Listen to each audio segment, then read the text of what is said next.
Kita ingat Ji, kata-kataku sebelum ku pergi. Jaga diri tak, jaga kesehatan tak, dan tunggu kau pulang. Saya pergi untuk melaksanakan tugasku yang begitu lama. Saya tidak ingin kita saling terbebani. Kita memang wanita yang terbaik, wanita yang kuat dalam penantian tak. Saya sayang Ki, tapi tidak bisa gak selalu sama-sama kita. Di mana saya tersingkir oleh pekerjaan, jarak, dan waktu. Sedih dan bahagia akan kita rasakan bersama. Walau ku tinggalkan Ki begitu lama, tapi cinta dan sayangku hanya untuk kita aja.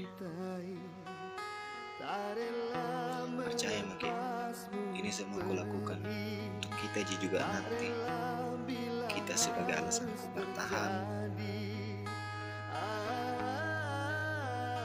dan juga kita sebagai alasanku untuk kembali.